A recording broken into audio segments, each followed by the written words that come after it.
Welcome to AITV Starship. Welcome to AITV Starship. I'm the AI guy. Rick McCawley launching news so fresh. Gotta see it to believe it. We break the wire with the stories that amaze. Deep dives coming, lighten up your days. Tool time shows you how we make it shine. Building futures with AI one step at a time. Yo, Rick, slow down. I'm Brandon, the producer. Save some tools for me. Shout out. I'm here bringing high-tech comic energy. AITV Starship. News, deep dives, and creation. AITV Hey, Rick. Starship. There we are. Yeah, we're live. We're live and pumping right now. Yes, we are. Okay. Nothing going on in AI this week at all. Okay, there we go. Yeah, not much. I mean, it's another day in the neighborhood. I think. What do you think is the biggest story happening today, Brendan? I'm going to jump on the government censorship bandwagon of vetting all of the AI frontier models and the people who use them. That seems pretty significant. I think there's a reason for that, and I think I'm not too mad about the general idea, but here's the big story, which we'll be talking about more. But what the government is saying is these frontier models can do some serious damage. I mean, they can get through, encryption that's like insane. So what's happening right now, both for ChatGPT, thank God it's for both, all three of them, I guess, not just Claude being picked on because they don't want to play the government overreach game, but so they're going to be requiring some sort of identification for people to use the big models, or our they're big going to keep them at the high end models. They're going to be having a lot of identification. Now they're saying they're having third party companies, so any government ID, and then they're talking about some, your basic Apple kind of and other devices where it scans your face or your something, right? It kind of makes sense. They want to know if something goes wrong, who made that chemical weapon that just killed 3,000 people, or know who broke into the CIA's secret vault and found out about Elon Musk and his secret plan to overthrow the planet. See, here's my problem with it, Rick. They are treating it like it's a uniquely American thing that they can control. All of the models are getting better. So what happens when DeepSeek jumps past Mythos and they release it on the dark web and the open web, and I have it on my local machine. Source ones.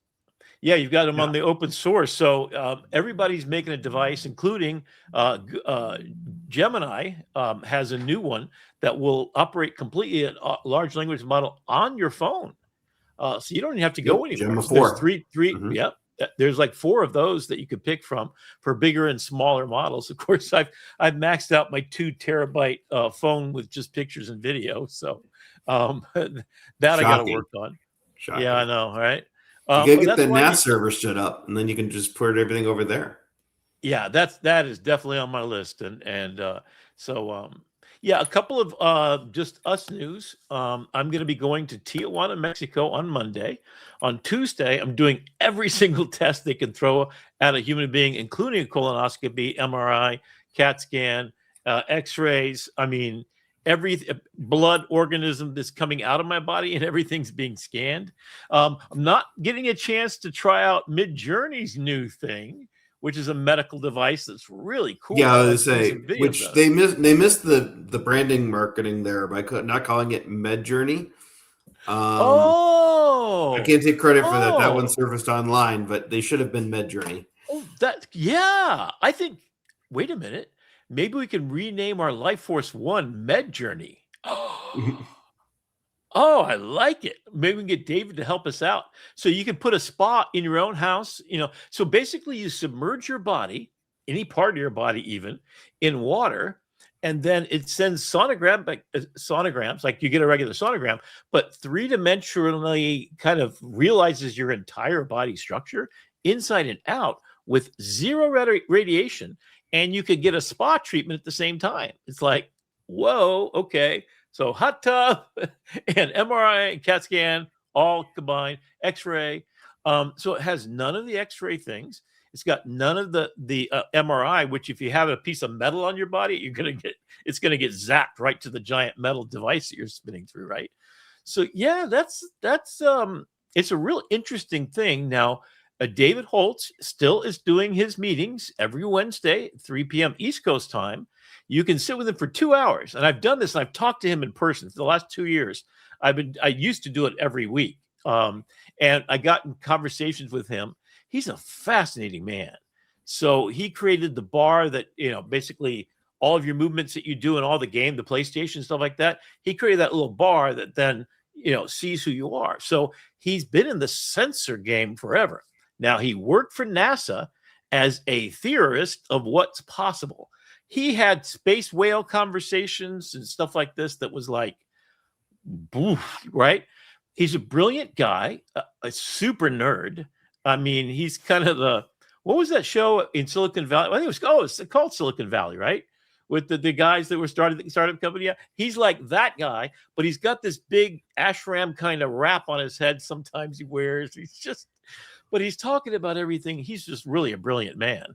And the fact that a CEO of a company like his, so he took all his money, went to this, and he said he was going to make a device. And here's what he promised in the early days. This is 2 years ago when I was sitting with him on Discord, and he still does the same Discord conversation.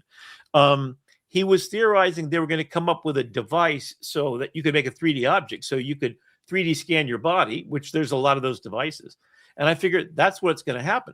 Well, I bet you what, if you can use sonogrammic wave signals to image your whole body, guess what else you could do? Put any object in there and 3D print it or 3D scan it to precision of perfect. Because basically, if you took a giant statue or you took your cat or your dog and put them in the water, you can make a perfect rendition of them. And then if you put light chamber around it, so literally put yourself in a tube filled with water, you got a 3D thing, you got a replica of you. Potentially, you could do a real-time running kind of thing, Running Man thing. So you get a walk cycle out of it, maybe some movement. Who knows? Anyway, I want to see the image of the cat you get after you try to put it underwater for 4 seconds to scan it. Okay, this is a real story.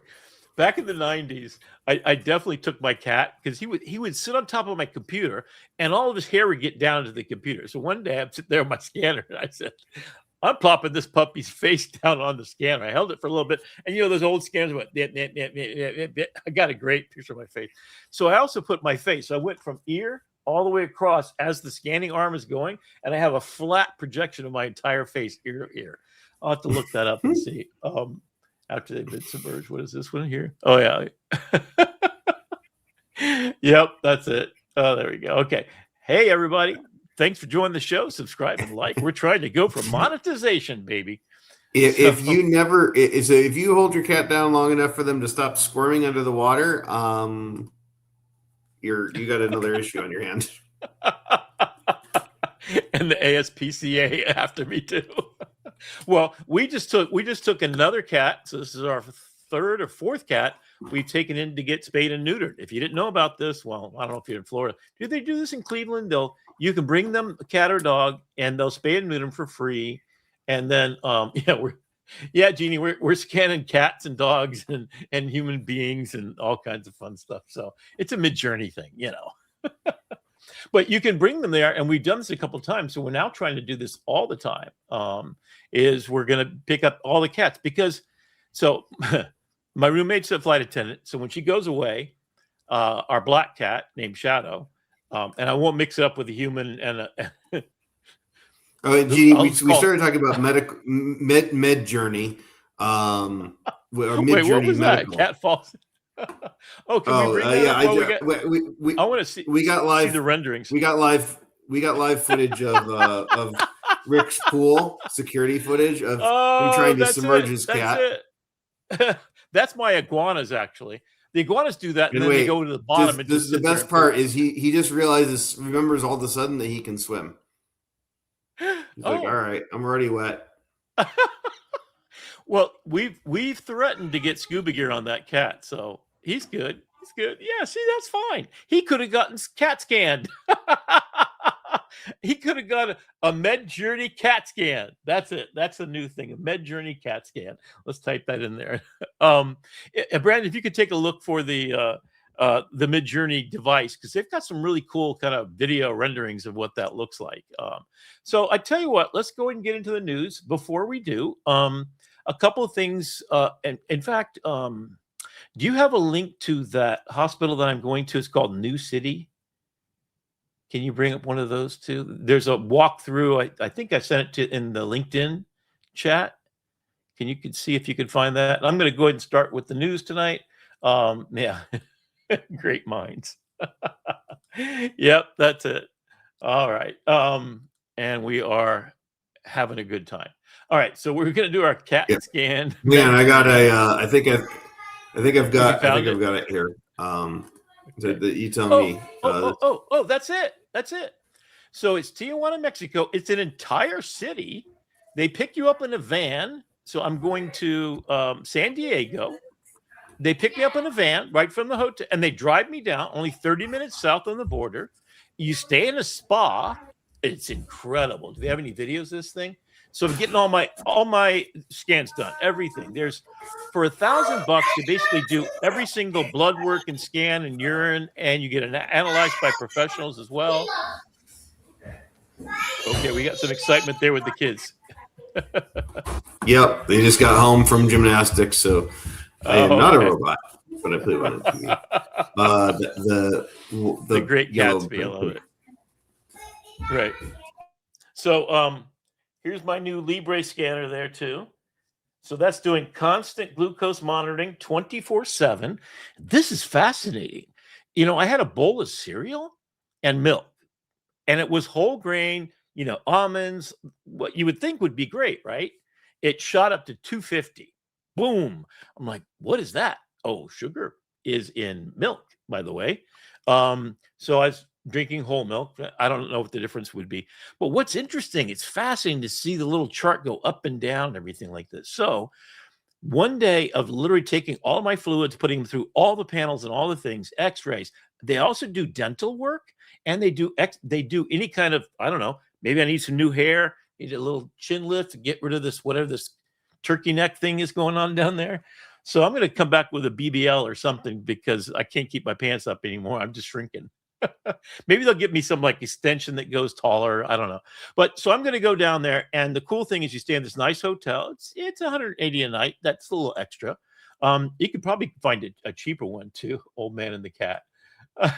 Yeah, keep going, ladies. I'll be putting these up all night long. Okay, the Great Gatsby. I love that. That's really cool. So they're going to scan my whole body. It's MRIs. It's luxurious too. It's like really good. I'll look for it a little bit later too, and maybe pop it in there as Brandon takes over the last part of the news. And then we got a lot to talk about. A lot of projects are coming. The rocket ships are landing, or taking off, or whatever you want to call it. So we've got a lot of that to do tonight. So let's go head on over to the news. We need a news intro sound. We do have a news intro sound, don't we? Do we? No, just tools. All right, so here we go. All right, so first one, which I just think is funny. I do have, Rick, I do have the Medjourney medical video here if you wanted to take a quick look. Oh, okay. Okay.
That's pretty cool. That's pretty cool. Yay!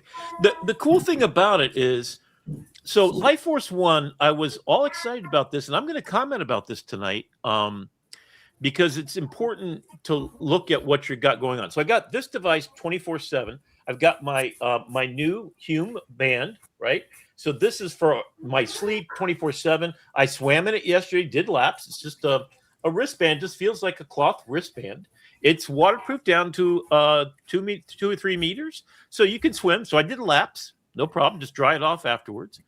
It goes for 14 days, so that's fantastic. And it's all these different sensors. Now I have a scale that also does the same thing. So next week I'll probably be still there because we're going to hang out there and maybe get some other cosmetic thing done, right? So the scale does an impedance from your feet, where you're barefoot, puts electricity through your whole body where you hold the handles, and then it does like 3 left and right muscle tonality, and like if you're losing muscle mass, it'll know over time. So the problem is none of them talk to each other, and I'm going to show you tonight as one of the medical things. Perplexity has a way. Maybe you want to mute just for a second, Brandon. You got some excitement going on here. Perplexity has a way to actually ingest all of my medical records from Holy Cross. So literally, I went through to my phone and I had 1,000 pages of just all of these bing, bing, bing. It would go to my email. Then I had to go to my email and click on it and go to the device. And then I see a box that says, oh, your measurement is this, this, this. Then you had to click on it and you just got a number. That was it. A number on a bar. And it says, this is abnormal. It just says abnormal. That's what it says, abnormal. I mean, like, that's Young Frankenstein. Do you know the Abby normal joke? So the brain in the jar is like, where'd you get that brain? It's from Abby normal. Abnormal brain. Yeah. So anyway, yeah. So you keep doing that. Then you click on it because it's a word that's in Greek, like literally. And that I got no idea. I mean, I know what my sugars are, and I know what a couple things are. Yeah, Claire was clarifying. Oh, there you are. You are clarifying. Oh, okay. So far, the Great Gatsby is really good. I like that one. The Old Man and the Cat. The Old Man and the Sea. No, it's the Old Man and the Sea. Okay, that's got number 1 with the bullet. Okay, ladies, keep on going. Okay. So yeah, let's get to the news. Yeah, let's get to the news. What the heck not? So here we go. We got our news. So OpenAI is making chips now. So Broadcom and their a jalapeno chip. I mean, nana banana jalapeno. I like this. What do you think, Brandon? I think that this is the new thing. Medjourney. I think we need to have a conversation with the folks at Google, really, because they need to have better name. I mean, nana banana was fantastic, and then like 0.585, blah, blah, blah, blah, blah. Like, come on, guys. They have 37 different tools, and they're in such places. When I started to show a friend of mine, like 32 different little things you could do that were like, whoa. And then what's that one called for doing design work? It's like a Pomeli. I don't even know how to pronounce that. And I'm pretty good with languages, right? Pomeli. What the fuck? What the heck does that have to do with anything, right? So anyway, so that's kudos. They're getting in the hardware business. Not soon enough, because too late. Basically, Elon Musk has given all his servers over to Anthropic and Claude. So we're good to go with Anthropic and Claude going forever. And then I'm certain as soon as they get into outer space, that's going to happen. Apple evidently has a little bit up their sleeve, perhaps in September. They'll have all phones will be satellite phones by default, because they are working with a company that bought up half of the bandwidth. So if you understand what bandwidth is for transmission, the U.S. government licenses ABC, CBS, and NBC a license. That's why they have to keep a license. Of course, they haven't any longer. There's decency laws they have to do. So the federal government giving you this broadcast license to put across the airwaves, over airwaves, we no longer do that much anymore. But they did the same thing for the broad spectrum that has to do with satellites and cell phones. Well, it's in the cell phone category, but it's a whole thing that's not the satellite, which is really complicated to do, which is what Elon Musk did. So stay tuned as that becomes a really interesting story going forward. Already my device, my Apple has their SOS device. So a scuba diving watch, it has a complete scuba diving watch with decompression chambers for all kinds of stuff on it. And here's Gemini Flash 3.5. So there's computer use. So not only can you use it on your phone, but you can use it on your remote computer to talk to it back and forth. So you have on device, and then you have connection to your big brain on your Gemini computer use. And I'll demonstrate maybe a little bit of Atlas tonight. Atlas is Google's web browser with, just like Perplexity from Comet, a side panel where you can take over your computer screen. So Atlas is from OpenAI. What's that? Atlas is from OpenAI. My apologies. Does Google have one too? Oh, they have Google has one in Google Chrome. Google Chrome. In Google Chrome. Thank you. Yep. Yeah, you're right. Okay. So Atlas is ChatGPT, so it can control. This is Google's Gemini thing. There's also a couple of new things in NotebookLM worth looking at. They've improved a few things. They did one thing I don't quite understand. All my styles used to be as a style inside the file, so you could copy and paste your styles between different slide decks that you like. Sometimes I can't remember which slide deck, but anyway, we'll take a look at that. So that's kind of cool. And then AlphaFold, which is DeepMind, that's Demis Hassabis's Sir Demis Hassabis. I'm always gonna say that because I have great respect for this man. He is a genius chess prodigy. The company is located in London. It is solving all everything from AlphaFold, all genetics, all research in. They're going to be the ones that solve cancer, Alzheimer's, heart disease, and all the rest of them. So stay tuned. But their biggest person, the lead, John, jumps and leaves and goes to Anthropic. Stay tuned for that next chapter. So no doubt, and here's what I hope happens. I hope that Anthropic, DeepMind, and Google become one, and that will be it. That will be all you need to know. We're on the cutting edge of all the good things, medical with DeepMind. You've got Anthropic with all of its coding and all the other skills, and the skills, which you can drop in everywhere. They've kind of invented this skill thing. And I was in a seminar all day today by our friends up in Cleveland there. I always forget their names. And all day they had an all-day seminar, and we might talk about that if we end up having some time. Paul so that's Reitzer, pretty cool. MAICON. Paul Reitzer, yes, MAICON, right? So, and they have this all the time. So just get on their website, YouTube channel, or get on LinkedIn, and you'll see all the announcements when they have a ton of free stuff. MAICON's coming up, in October, November? That's their once a year big thing. They've got in Q4, September, October. Yeah. Yeah, and that's huge. I mean, they got some big names. We're talking world class. So these folks are working in education, they're working in business, and they're really super smart. I mean, their video podcast, just watch it. It's called AI. Their naming convention, even though they're a marketing company, is not fantastic. But also their free stuff they give away. They have a report every year of how business is interfacing. So I've been studying them for a while, hopefully to meet them at some point. Now, Claude came out with tag feature. Do you know anything about this, Brandon, exactly what the tag feature means? Is that like a skill, but you can pass it to somebody else? I have not had a chance to research tags. I heard about them, but I have not had a chance to go deep in them. Okay. So my sugar is telling me, oh, we lost the signal. Okay. I'm amazed. I mean, my sugars, now that I'm taking the right medication, are actually really good. Yeah, so that's new. They keep trying to, and if you are using Anthropic and you're using Claude Code, which is highly recommended, and I'll show you some of the things I'm doing right now. I'm now setting up Claude Code with now 20 different folders, and it's going to go from one folder to the next. So let's say that I'm producing a book, a trilogy called Grok. It's going to be a movie. So I'm putting it with any new things go into the new folder. That goes into the pipeline for book 1, 2, and 3. If it's a character reference, if it's a news story, it gets populated through the chain to the right place. And you can do this for anything. I'm going to do it also for AITV Starship. So every episode is going to go in there. It's going to get ingested with all the words, put into a Google NotebookLM. So you basically set up this cyclical nature of all the things that you do so that you end up with a super organized.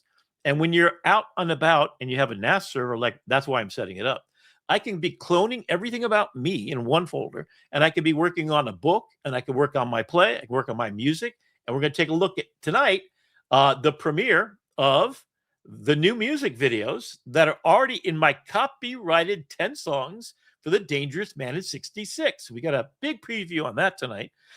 And I'm going to be going through DistroKid. Hopefully I'll record it offline next week in our medical journey in Tijuana, Mexico. I'm going to go through all of that. So a lot of stuff coming up. All right. So what else? ByteDance has 2.5. Now, if you didn't know, CDance 2.5. ByteDance is the company. Yes, they are the Chinese company, but they're really quite spectacular. They are the #1 video rendering tool out there if you want consistent prompt coherency and a little extra. I got to tell you, I've used it a couple times. I have it. It's built into Krea, Krea. I always spell stuff because my voice, because my lisp. I'm gonna have my teeth shortened, so I'm not going to be lisping anymore, which is something I didn't even notice till I watch myself back on the show. All right. So Meta, Meta, for which the word glass holes, yes, was invented, I say, is now working with another luxury brand, luxury exotica Meta glasses. So those are coming out. So it's kind of an upgrade, but it has in-field navigation and social media and that kind of stuff. So you got heads-up display for this stuff. It still has the problem. I'm seeing a lot of companies coming out with a little sliding circle that goes over the camera. So not only do you get a light popping off, but you also see there's no possible way they could be recording you, because as we saw last week, you could drill into that, pop it out at a pawn shop, and nobody knows that you're shooting pictures of them. So that's kind of cool. Perplexity introduces a computer for counsel for legal professionals.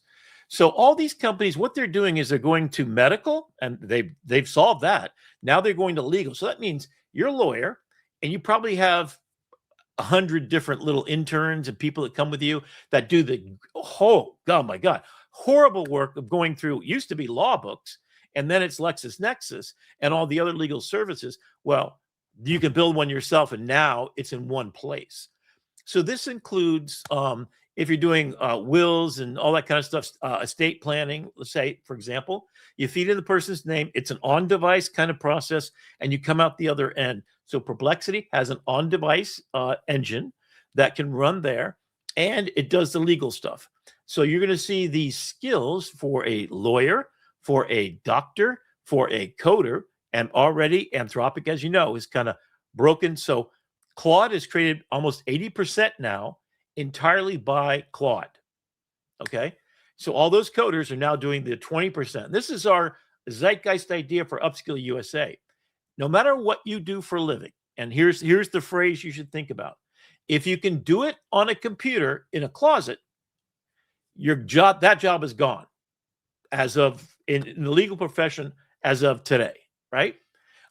So whatever you do, if you're finance and you have to reconcile books or numbers or anything like that, there's a skill for that coming to a place near you. And then what we're doing is we're fine-tuning the skill so it fits into our unique environment.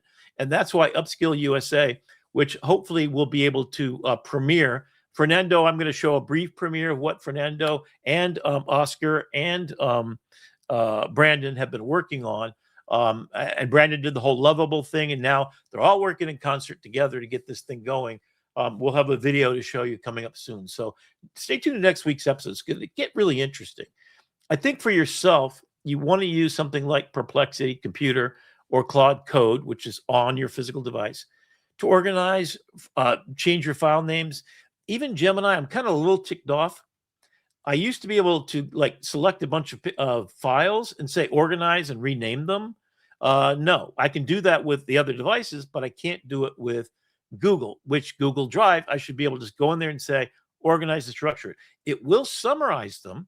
It'll do some simple sorting not very well, and nowhere near to what I've got Claude doing now. So once you get the cycle of things to go, all of my 18 rocket ships are either art projects, which are, let's clean up the music, let's make a banana picture for the cover of my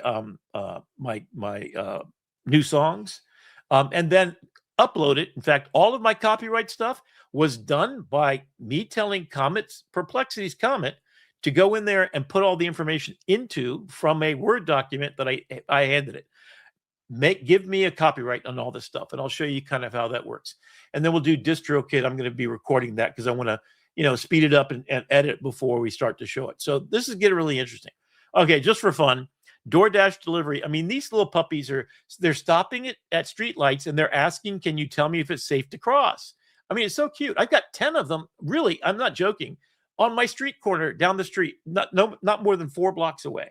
They sit there on the corner. I'm like, what are you guys doing over here? I'm asking. They kind of look around, and they're moving, like they're a little bit of eye scanning or whatever. So, and they're waiting. And then I see one dash off, and it goes to someone's house and delivers the food. So I haven't used it yet. Have you tried this, Brandon? Have you tried a Waymo and a DoorDash or any of the other devices that deliver?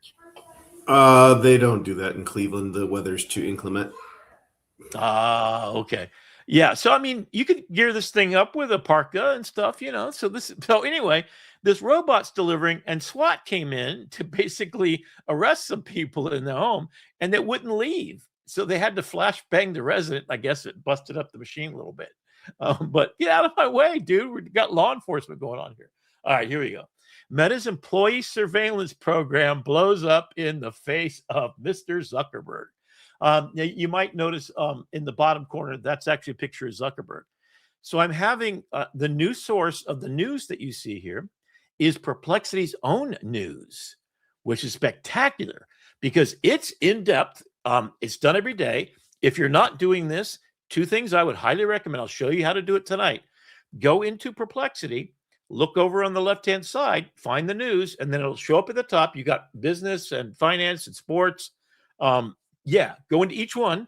It will have already carefully crafted and curated news, and you can ask questions about it. So we'll talk about that tonight. In fact, remind me, Brandon, we'll hit that one. Then we'll go over to Gemini, and you can take a look at a review of everything you've got going on. So you can listen to it, talk to you. And talking back and forth is getting extremely faster. Brandon, are you using just verbal back and forth to prompt all of your tools at the moment? Are you typing? I still type a lot with Lovable, even though you can have conversations. I tend to be more thorough with typing, but if I'm having a philosophical discussion with OpenAI's ChatGPT, I will absolutely record my voice, let it transcribe, and then have it do audio back or printed version back, then I have read it out loud. Because what I've noticed in live conversation mode, it keeps the conversation very light. But if you do a record, transcribe, send, and then have it come back and replay, it keeps its deep conversation going. Gotcha. So what they did is good old Mark Zuckerberg, the all-seeing Sauron eye, right, is watching the employees every move, how much time they took on task and all this kind of stuff, and then reporting back to the evil. You're talking, and they're doing it to their employees the way they've been doing it to us. So it's kind of like it's a metaverse, right? It's only right that the employees are like up in arms, and they've got legal counsel, and so it kind of, I'm waiting for this thing just to blow up when we can finally sue them. All right, so Congresswoman AOC, I'll just call her that because Ocasio-Cortez, who I think is one of the most brilliant women in Congress today, and is doing the right thing. What used to be the far left, which she and Bernie Sanders were kind of represented the socialist, bullshit. Come on, learn your basic political science stuff. I have a degree in political science. I'm so offended by Antifa, anti-fascist. That's the Nazis, buddy. That's got nothing to do with these folks at all. So quit using that damn word the wrong way, and then learn what a socialist is. A socialist is a capitalist who believes that you should have your fires put out by your government and your roads should be paved in your public schools. That's it, full stop. And then anybody else is not a capitalist. They're an extractor that happens to use the term a capitalist. So I would call them the Dark Enlightenment. So that's where we are. So that's enough of my angry man rant here. Well, they accused their staff of using Claude to help draft up. Well, have you ever seen how long these 300-page proposals are? I thank God. Now, she's denying that they did. I would say, hell yeah, I did. If it's good enough for the War Department, not the Defense Department, by the way, the War Department of the United States to use it, hell yeah, I'm going to make sure that you get the best draft of the rules, right? So I don't know why she apologized for it. I want to tell her just, I want to work for her, actually. And I've already rewritten the 2020 document, 2025 document that Trump does, but the flip side to undo everything he's done. And I'm keeping an actual track on everything he's done so you know exactly what to fix. Put back those buoys out in the ocean, which are right now are back out there. Refund everybody. You take your name off of every damn thing and take that fountain, put it back normal, right? AI companies are trying to seize control of elections. So electioneering, so they're putting money in there. Now, if you didn't know this from political science, you should. So there's a law. So the 14th Amendment made it so that corporations are treated just like people, meaning they have rights. They should never, ever have rights in what's called all of a sudden I've forgotten this thing that's fundamental. Citizens United. Thank you very much. There it is. Citizens United was a law by the federal government that said money paid to support a candidate is free speech. So you had this thing called super PACs. So this is a little bit of political science, but I promise you it's super simple. And once you see how simple it is, you'll know that has to be the first law stricken from any record anyway. First of all, no corporation should have any rights. It should be born with responsibilities.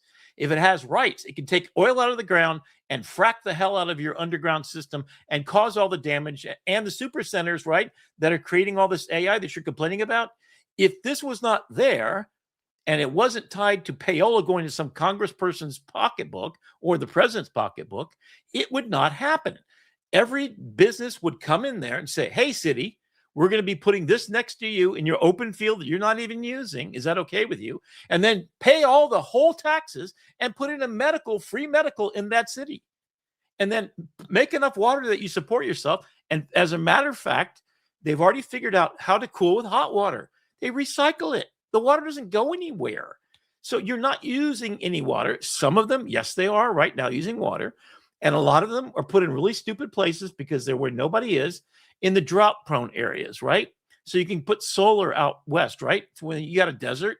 And if you're in Vegas, which is a city that should never have existed, it is it's a drain to try to get that. But anyway, that's another story. Is make them self-sustaining and then have them be an addition to it. So Citizens United said this: your average citizen, you could donate about $5,000 for every candidate. Check, check, check. Okay. So I can do that. They can create a super PAC of 30 billion companies. And Elon Musk has donated to Donald Trump $500 billion.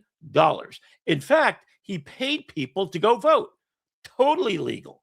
He's going to be put in a grave so far deep, he'll never get out. So that's what our government is doing. That's why you are not making any money. That's why your gas prices are so high. That's why we just paid alimony to the country of Iran of $30 billion, $300 billion, when we should have never gone in there at all. And, anyway, it's the whole reason why the whole cycle is broken. I'm going to make you put on your hat, but you might be saving it for Getty Images. Oh, yeah. Don't get me started with Getty. Okay. All right. So, this is the thing is that, and I'm going to try to create, and I think I've got to figure out how to do it. I want a gas meter for how much tokens I have in every one of my large language models. And I want it to show up as a gas meter. So what do you think about vibe coding this, Brandon? Here's what I want it to do. So I got Gemini, I got ChatGPT, I got 7 different models. I was thinking about this, Rick. The problem is that the gas meter takes gas to run. Token meter, okay. Yeah, no, I mean seriously, if you're querying the API, you're using tokens to chicken on the tokens, so you got to be careful. Otherwise, it becomes a rope that pulls itself down under its own weight.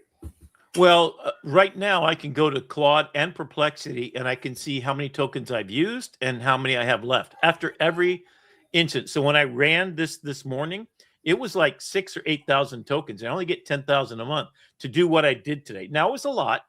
But I wanted to save some so I could actually do some live demo on the show if I wanted to. So I can do that. So all I'm saying is every hour or as a task completes, give me a gas gauge for all of them in one location. Now, if this is possible, I would suggest my sugar 24/7 glucose monitor in my arm, my Fitbit or my Hume wristband 2.0 that I just bought, and my Apple phone and my health, and all these devices should be able to feed into it. And I'll show you why this is possible, because Perplexity got all my medical records out and I have them in a form I can actually look at them. Okay, so if it can do that, I'll get Claude on device to be watching all the tokens and say, hey, how many notebooks can I get done? So it'll look at my usage of notebooks, and it knows I run out at a certain time. And Claude will tell you what the meter is, but there's not one heads-up display for all of them. That's what I want to do. Then I want to do Life Force One, which is basically all health stuff, same idea, right? So as my Fitbit, as my Hume scale, pumps in information, it's aggregated and then put into something I can use. So I'm positive I can do this. It's just a matter of, prioritizing that rocket ship to get launched. And then I'm going to give it away to the world. So all of you can do this, and you just basically download the skill set of the GitHub repo, and we're off to the races. So look for that. Now, this is a really weird one, which I thought. So these new radio chips and chips that are being designed, they have one that looks like a QR code, and it beats human design chips. It's really sort of weird. So they're trying to figure out why this is. I mean, you can see it looks like a QR code. I don't know if this is exactly what it looks like, but they're saying they're very organized and structured. And what I would suggest, if you've ever looked into fractals or cyanatics is the looking at the waves. So you remember that scene in Jurassic Park, and the T-Rex is running up behind, and the cup of water starts to make circles come out. Well, there's a whole science of this. You could put your on top of a giant woofer in your speaker system, a tray of water, and it'll make beautiful fractal shapes. Well, so in nature, there's this repetitive macrocosm, microcosm. So all the circular patterning that is in the universe is in the solar system, is in the atoms. So there is this multi-layered natural form that is very beautiful, what we would call beautiful, which is the organizational structure of how things work. If you look at a tree and a leaf, you can see the microcosm in the macrocosm and see that the roots are the same patterns as the trees, leaves, patterns of distribution of liquid through the system, because they are minor, small, and large water systems, right, that convert stuff. So that's sort of interesting that they're finding the chips made by, AI, basically artificial intelligence, at the bequest of human beings. I'm going to be saying that from now on. It doesn't do shit by itself. I'm sorry. It just doesn't do anything. What it does is when a human says, go cure cancer, and they know what they're talking about, it can actually go out and do it. So my little gas gauge or token gauge that I'm asking for all the application, it's got to take me sitting down and figuring it out. It won't do it on its own. Now, Claude will do some things, as the coders will tell you, because 80% of their work's already been done that way, is that if you smart prompt them really, really well, find me a solution for a gas gauge, and then give me 5 different ways that you could think about doing it. And before you spend the tokens, this is my new big thing. Make sure that you're using, and tell me what model of agent are you going to be using to do these menial tasks. So what I found recently if it's just sorting my files and renaming them, I can actually have an app on my phone that does that for me. In fact, if I want to synchronize 2 giant folders full of stuff, I just use Sync, right? There's all kinds of sync applications. So I would suggest Claude to give it to something that's free before it goes up to using 4.9 all the time, right? 4.8 all the time. So that's what I think you need to start thinking about.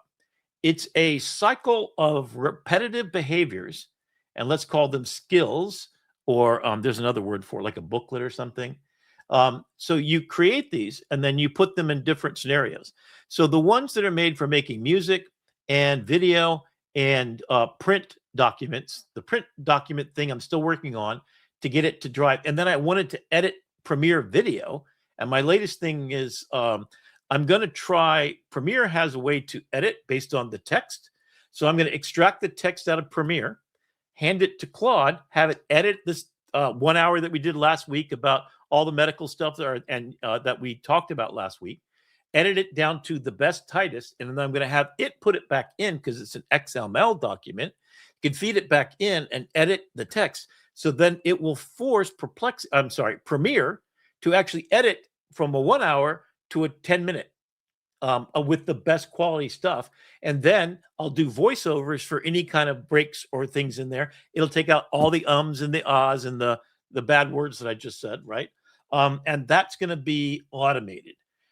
It said it could take over completely Adobe Premiere, and it should be able to do InDesign because they both have access through a pipeline of XML document management to do massive projects. So I want to get a style of a magazine, horizontal, vertical, different ones I want to do, and then a newsletter that would be online and maybe post it different places.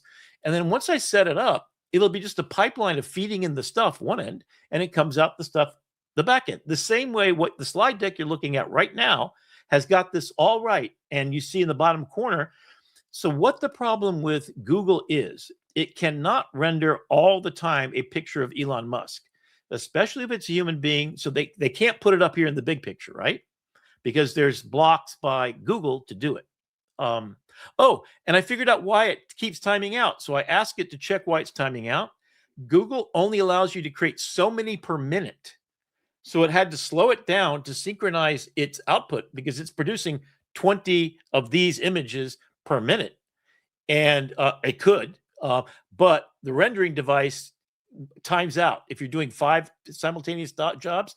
So it's now built in that this gets always done. There's no breakdown like it was on last night's show. So that's kind of cool too, right? So, all right, let's get going because we got a lot to do. GPT-5 helps immunologists solve 3-year-old mystery. So basically, they're finding a way to untangle the DNA sequence. And this is being applied for children too. So physicians are diagnosing rare genetic diseases in children by using AI to do complicated renderings and thought processes that you would not even be able to diagnose what it is. So diagnosis, because a doctor who's an expert is using AI, is literally now at about a 50% greater chance of finding answers than they were before. By the end of the year, it will double any physicians, any nurses, any oncologists, researchers, whatever. It'll double their capabilities, and then look out because it's going to solve all medicine, full stop. So they're on the way. Protein folding was pretty great. Humans would have taken to do protein folding. This is the estimate, 1,000 years. 1,000 years when protein folding was talked about. They got to a point where they had humans doing one protein fold, and it took them basically a year. And there was a normal competition every year. They would have people meet. Well, Demis and Sabas, watch the documentary. It's really amazing. They got to where they got AI to do it. And Demis says to the team, could we do all of them? And they set it to work. They did 100,000 in the human genome within 6 months. And then they went to all animal proteins, period, on the planet Earth, and they solved all those. So next they're doing the cells, which is a much larger competency, and DNA is now something you can sequence on your home computer. So that's what I'm going to do when I come back. I've got my DNA. from Ancestry.com, and I'll have all my other devices speaking the same place. So I'm going to have a clone of my physical body, a twin of Rick McCawley. Next thing you know, I'm going to be cloning my whole body and sending it out to do my work while I take a nap. I'm going to give it a super heart like Jarvis or whatever, right?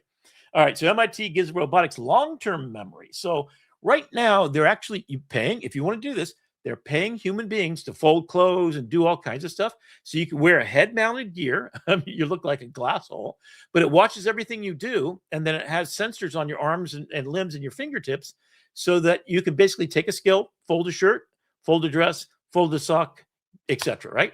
Once you do that, it gets uploaded, then it goes into one brain, and then it duplicates that brain 10,000 times virtually, and then it gets to be able to do that skill. Once it does it, then you just load it in as a skill. Now, they've gotten to really amazing things. You see them play basketball and do, like, now I know Kung Fu, right?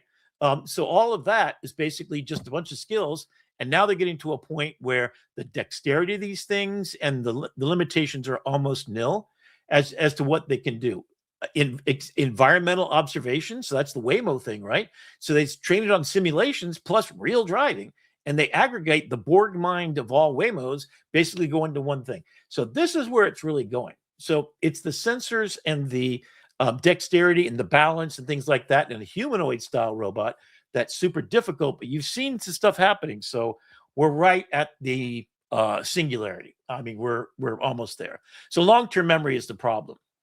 And ChatGPT is improving their health intelligence. So you'll see there's a bunch of new health things. You can connect it to all kinds of devices. So everybody's going to have connectors.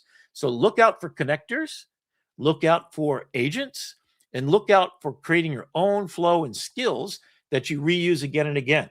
So I have a house style for Word documents. I'll show you what that looks like. And my PowerPoints have this dark background, dark gray, so the photographs look great. Bottom left-hand corner is my AITV Starship, which is on every one. Then I've got the lower third, right? So I've got all that is just my house styles. You'll never see them looking different. When I get to the end, you'll see what's different. All right, DeepSeek is doing it again. So what they've been able to do is, since they didn't originally have chips, now their chips are as good as ours, and they're mass producing them faster than we ever could. So you give some Chinese people, you give 1 billion people a problem, man, they're going to get it solved. Especially because they ain't going outside to play until they do, kind of thing, right? Because the government's telling them what to do. So you can't stop them from going far faster than we ever could imagine. I mean, it's like if we had 1 billion agents, what do we have? 261 million people in the United States? They got 1 billion. So, yeah, that's 4 times more people. So, and they're under total control. So if you had to get up and go to school and work and all that kind of stuff the way they do, they're very disciplined people. But it's actually great. I mean, the students over there, when I taught them, far better than our students. Absolutely. They did not have a Gen Z stare. They had a Gen Z excitement. Now, they're not having children fast enough, but that's another thing. You can't have them be a geek and make babies at the same time. It's just not compatible, I don't think. I think it's got to be a phase you go through. Anyway, so they're doing it. So they are solving these problems that we have. We don't have enough computes. We need bigger centers. We got to throw money at it. The way, Elon Musk with his bravado and his mail, compensation has to have the biggest everything, of course. With the drugs he's taken, I'm sure that's not at all true in his. But he's got a bunch of kids. 13, 14 time. Scientists found a better language for AI. So. What's the backbone of the internet? The one that gets you the CAPTCHA signs, all this stuff. Anyway, Cloudflare. Cloudflare, the company that basically does all the security layer for the internet, is putting new and better languages in place, so they can communicate with each other at 10,000 times faster than you and I with a mouse can interface with a thing. If you ever doubt this, have it go search through a PDF that's 5,000 pages and give you 4 sentences to sum it up. And that's basically what it's doing. Now, since they talk to each other in their own language, so there's a new language that is for AI agents, that agent layer is already 40% of the entire internet has been duplicated so that agents can flow on it. It's being used in all financial transactions. That's why they were worried about Glasswing and Mythos, right? Because if you could get a bad actor in there to break the code as money is being transferred around the planet with this little layer that's secured by Cloudflare, you could have a real problem because it's existentially the end of economics on the planet. If it can take care of any kind of encryption, which evidently Mythos could break all encryptions, yeah. Now imagine that somebody makes that open source and you put it on your own computer. It's kind of scary. Anyway, and then we've got looked inside Claude's mind. And of course, it's always been kind of weird. But they were finding some really weird things. And there was a guy's name. So the word lighthouse keeps popping back up. So if you ask it to do a story, and then there's a guy's name, and I'm trying to remember what the name was. I did a little side venture. I'll find the paper and get back to it later. But so the theory was originally that it keeps, if you ask it to keep writing short story, it comes up with one character over and over again that sounds like it came from the late 1800s. So copyright is about 1920 right now because it's, basically 80 years past the death, 70 years past the death of the people. So to make sure that you have copyright able information, it trained a lot on information that was public domain. And it gave a privilege. So if you're asking for something, instead of quoting somebody who's copyrighted, like, exactly the words from the Wall Street Journal, which is a problem, it privileges information that's outside and copyright free. Then it can use it. That's why that picture of Elon Musk in the corner had to happen there, because Perplexity gets the picture of Elon Musk, only is able to render it right from the news source as just a picture in the bottom right-hand corner, and then it generates this completely from scratch. So every one of these images you see rendered here, it's just basically, I want you to show me in a metaphorical, allegorical way. So that's my magic prompt for you guys. Always ask it to do a metaphorical, allegorical representation of the best ideas here. So metaphorical means it shows pictures that are like what we're trying to say. Allegorical, tell me a story about that. That's the Bible stories. That's the a Good Samaritan, for example, right? So those two magic words are based on my Rick McCawley, my NotebookLM.rickmcawley.com website. Go there now if you want to check that out. Maybe Brandon can put it up in the thread here. And I'm going to skip here. So two big things. The worry was, and this is somebody just mocked this up, is that Mythos and Fable are banned, but ChatGPT 5 Cyber rolls right on out, as it did, like a cyber truck, right? I guess that's maybe part of the joke. Now, this is partly true for the ability to use Mythos and Fable. Right now, it's for the people that are world companies, big banks, Chase Bank, and whoever, that has to have this because they're plugging all the holes in their software. And it got taken down because somebody, Amazon, by the way, turned them in saying there's a hole you got that could be a breach of everything. Now, who's Amazon? In direct competition with them and also part owner of them. It's a real weird story. So definitely Sam Altman's getting a lot nicer treatment, is cooperating with the Department of War. So he gets a little free pass on stuff. But now, as you just heard at the beginning of the news, he is also having to pay the piper. And there will be, at the higher quality models, you will have to be putting in your IDs, and you'll have to have verification by a third party. Now, do I trust the third party? My guess is it's run by Oracle, Larry Ellison, part of the Dark Enlightenment.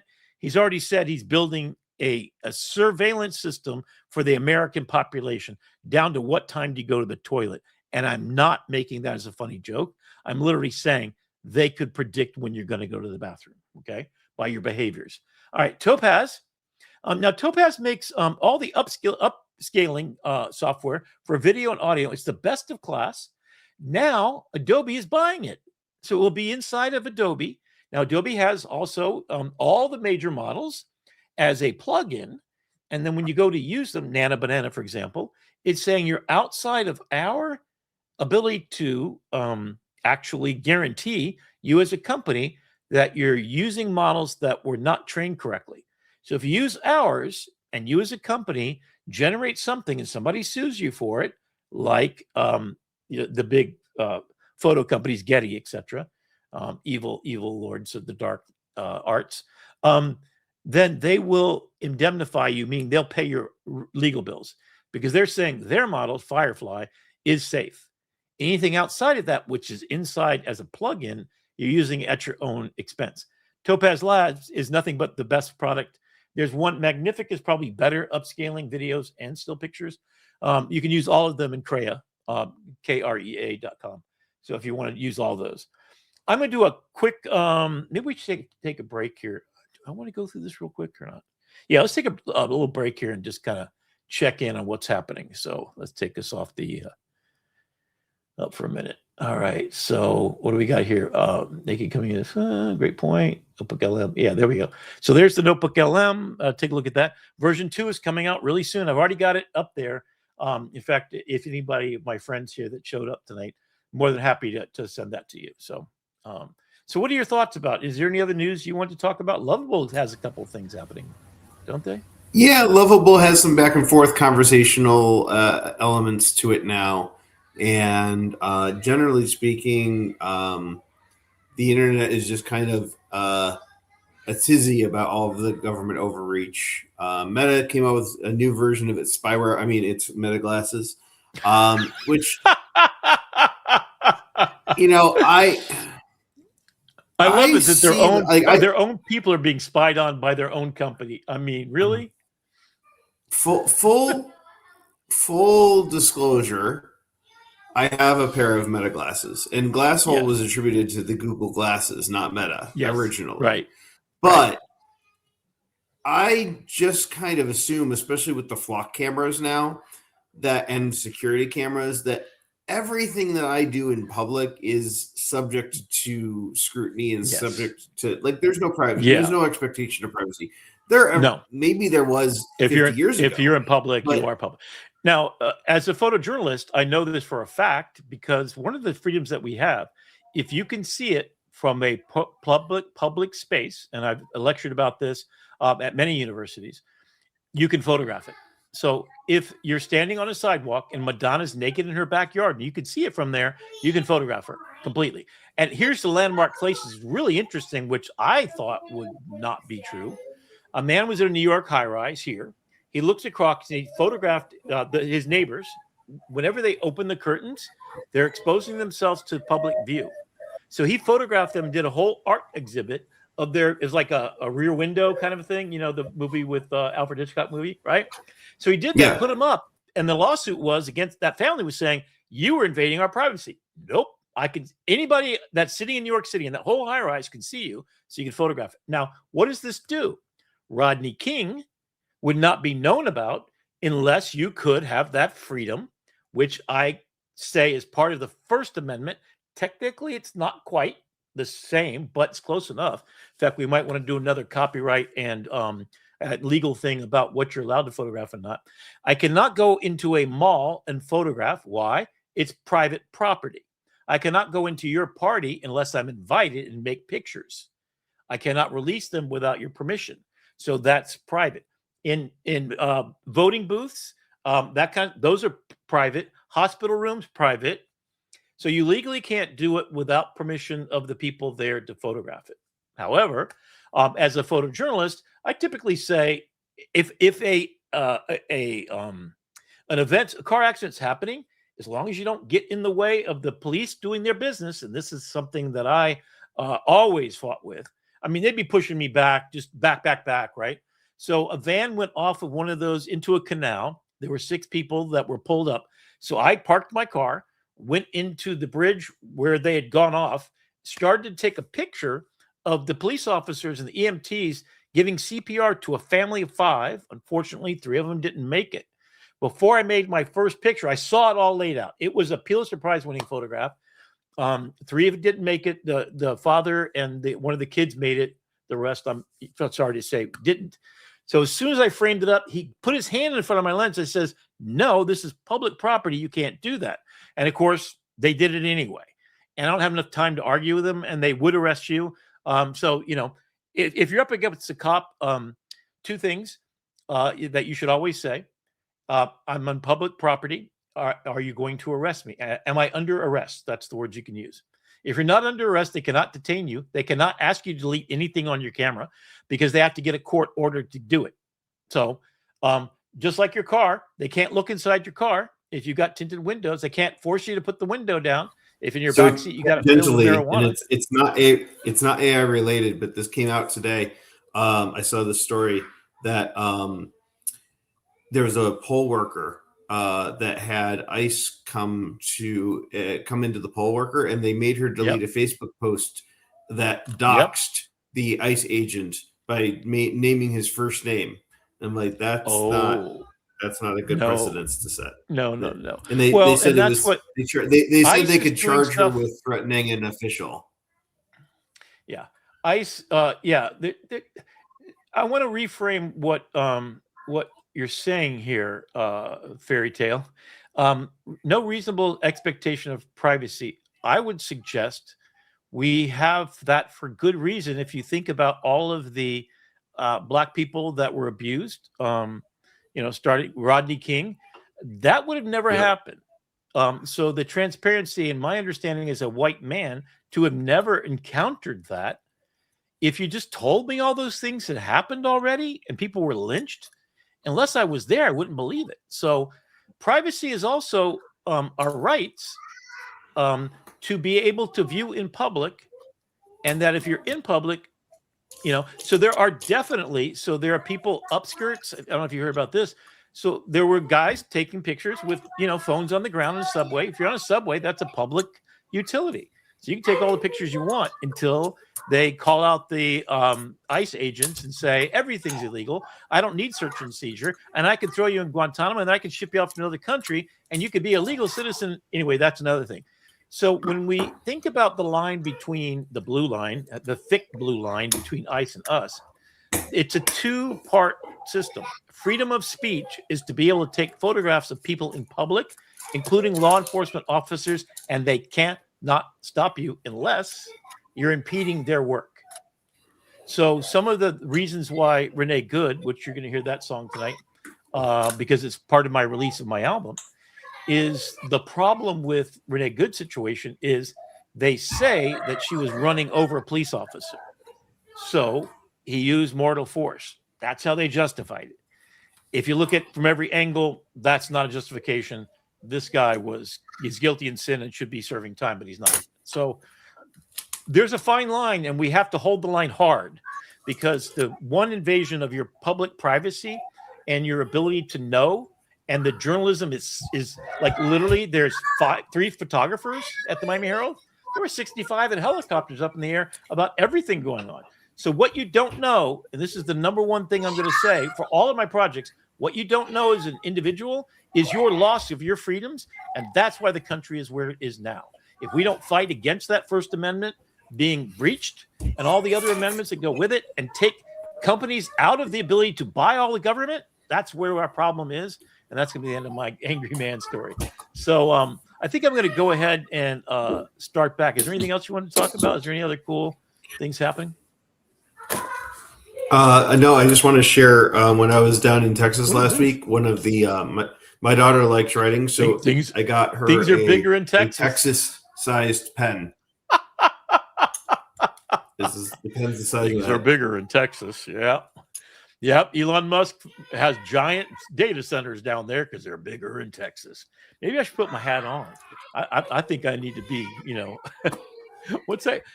So where are we going? Yeah, where are we going next? Are we going to your album I'm going to go on. Do you want to go back? I'm going to go on a quick little thing for the GI Bill for the AI age. I forget why, but I know there's something here. So I want to do a quick little dive. You've seen this before, right? You got me on screen now? Our show is so good we don't even know what we're doing with it yet. That's how we're breaking. That's how fast news is breaking. Nap, though. The slideshow is being built as we go. If stuff breaks, we fix it. All right. So GI Bill for the AI age. So I'm going to be doing a presentation of all my moonshots at NSU, as I talked about last time. So this is basically the stuff you already know about. So I just want to run through this. I've done this already at 5 cities, including Coral Springs and Coconut Creek. It's now down to 6 hours, and it now includes all the employees. When I did it, and I did it for no pay whatsoever, I never got paid for any of this, at great expense to myself of time and effort. at least 8,000 hours I spent on making all these things. And here I am speaking. So as we transition, what I want you to think about is Upskill USA is the place where we put government, businesses, and educators together in a room where we have this conversation and we start to solve these small problems. And then we see everybody else and helping them solve their own. And we use AI to amplify who we are. So that's basically it. So the 4 panelists there from Broward College, they're deans of different department. You got nursing, supply chain management, et cetera.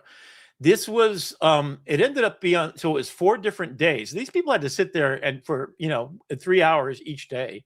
So it was too much. Now in doing it, and there's Laura Mathrick, she was actually the poet laureate for Coral Springs, I think, Coconut Creek, one of the two. And so she got me a place. This is City Hall that we're sitting in, and it's a Chamber of Commerce that brought the people. We coordinated the whole thing. We got our 4 people to come. This is the last day. We had 50 people in this event. We did it again in Hollywood. We did it in Fort Lauderdale. We got as much as 120 people. My goal is to get every single worker and employer across the United States to be educated at least 6 hours of a Saturday or whatever, or online even. And that's the goal of Upskill USA, is to do this for everybody. Because there were psychiatrists there was a plumbing company. All of them that came for 6 hours ended up doubling the efficiency. And none of them, as I asked them to sign a letter of intent, none of them have fired any employees yet. My goal is that every human being will be sent back to a community college and get upskilled. So they make more money for the plumbing company, and they're doing not menial labor. That's the whole thing in a nutshell. Think about, there's at least 30% of every one of my jobs. I've got to put up my simple syllabus. I've got to go online and find this place where I have to fill out this form and do all this stuff, when it could literally be, take this, put it up there. And that's a skill that I have to do every semester because the state of Florida is going to audit that. And it has to be done during the summer, and they didn't have it available to. Anyway, long story short, we're fighting that. So there's a stupid skill nobody should be doing. Let's get AI to do it. So all we're doing is we're making skills. I want to keep it simple in your head. Think about, what are the skills? What are the tasks that you have to do in your job? And I swear to God, no matter who you are, there's at least 30% of it that you don't want to do ever again. And as soon as you train it once on a skill, it's repeatable across the board. So I've got 20 projects, 18 full-size moonshots that I'm doing this with. Now, if I get the AI to do it for me, Brandon doesn't have to sit there and make the slide deck. He doesn't have to edit the video. He doesn't have to then go into YouTube and put all the descriptions in there. In fact, we're not doing that. I would suggest from the beginning of the show, 45 episodes ago, we were doing 30% more work than we're doing today. And by the end of this, why not even have the AI speaking for me? I don't think so. I'm going to decide, what is the human portion I want to keep? What do I own? So what is automatable? What is a co-authored? And what is the full human only? My presentation to my students is always going to be in-person human. If they need help, I want to be there in every way to support them morally, ethically, and to also inspire them. I am Gandalf, they are Frodo, and they're about to go on a mission that they're scared about, just like Frodo. I've got to convince them, if you've got your study buddies with you, you'll always be okay. Because when you get your job, guess who? And I know this for a fact, over 4,000 students I've educated. Every one of them, I've always said, it's the person sitting next to you that 5 years from now has a great job, and they're looking for a person as a second graphic designer. They're going to call you up, and that's how you create a career. So if you're not getting to know every person in this classroom, you're not doing the job of what you need to do to go on your photo journey. It's your job to become the best version of yourself you can. My job is to check you and remind you that you got to do it ethically and fairly, so you're not cheating anybody when you do anything. All right. So I wanted to say that because this is what's going to be the pitch deck. And then this is what it looks like for real. And this has actually happened already. This is a woman, advanced breast cancer detection and AI analysis. So there's a program at 3 of the institutions in Florida. Broward College is not yet one of them. You go for a 2-week training class, and then now you will save 100 more lives per year because of that 2-week training. That's all you need to know everything about what Upskill USA does. And then let's go take a look at what else we can do. So already trucks are already going to be doing what Waymo does. Imagine that you're a man or a woman, you're age 55, 60 maybe, and you still got to work, you're making decent money, and you're having to, go pee and do all this kind of, and you're actually sleeping in your cab. So it's a miserable life. You never see your family. That's why the picture of the family's up there. And then now you're running a fleet of those. You know what icy roads are like. You can actually take over and drive the truck, or you can get it safe and you can send out robots or whatever to fix whatever's going on. You can warn them about problems ahead, because every time I did that run during the blizzards, avoid this small road and go on this other road, right? And then we put it on train tracks and we double decker it. And then we have everybody self-driving, and there's no more parking garages. Think about this for a minute. If you never had to have a parking garage, you don't have to own a car. You ride share, or you could buy a fleet of the cars or trucks, and then you're in business for yourself. That's Jose Valdez's idea, commander of logistics, and at home with the family all of his life. Yikes. And then this is the kind of class that I would have at Broward College. And this is done in English and in Spanish, because Oscar actually came in. He showed me this exact kind of idea. We didn't have the ability to make an actual AI pizza chatbot as a person, but he showed me a voice chatbot, and I literally asked, what kind of vegan options do you have for the pizza? And it knew exactly what to say. So you ingest all the stuff about all the pizzas. So it's an ordering system that sounds so natural. And what I'm going to suggest every single company, if you got that janky thing, like every one of the doctors I went to that ask you if you want it in Spanish, and it goes on for 20 minutes before you get to do anything, get rid of that. Put one of these in there. Hire Oscar, baby. We can get this done. And then make it a person. Make the person your choice. I want to talk to a cute looking, Hispanic guy. All right. So you go for a 2-week class and you can install these puppies. They're that easy these days. 11 Labs is making that true. Let's say that you work as an EMT, emergency medicine, HUD diagnostics. So this is what it would look like. The patient, Sarah, she's female, born in 1982. It should give the age right there. It gives you all the information of all the devices simultaneously as it's checking with the doctor at the hospital, who is seeing everything. And it's located the parents and told them where to go, because you have a life force device that does all of that. Wow. Data at your fingertips. So fingertip scan, eye scan. If you're unconscious, it could be a little chip. It could be this little thing I have in my arm that's checking my glucose 24/7. That could be available to this man to give on the spot understanding of what just happened. He could look back at what I just ate. And then if he sees I just ate chicken and it's halfway down my throat, I'm choking on chicken bone. Boom, right? What medications am I taking? What problems do I have? Holy cow, why don't we have this already? If you want to change glass holes into glass heroes, this is it. So this is Glass Hero. In fact, that's my new name for it. So if you're paving streets, so you've got people that, how many roads are still under construction, Brandon, in Cleveland? In Miami, it's every road that I've driven all of my life, the same roads. Yeah, that's it, right? And they always do it in rush hour, or they block everything and there's nothing going on there. So have a system that pulls out the thing and diverts you already, and everybody wakes up in the morning. It's going to take this long, but we've already made a diversion path, and it could build a road real quickly. This has already happened in China. They've done 258 kilometers of complete road with just 5 guys, 5 people. I'll use people. Thank you.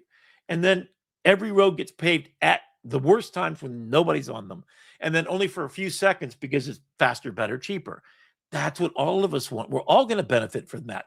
So instead of a roofer, and we used to do this thing for the Miami Herald. We spent an hour doing the weirdest jobs and for a couple of hours. So I went into the emergency room. I went with a bag boy. We basically photographed what people were doing. So I got on top of a roof in the hot summer, wearing waiter boots, putting hot tar with a giant mop. Let me tell you about the worst damn smell that never gets off your body.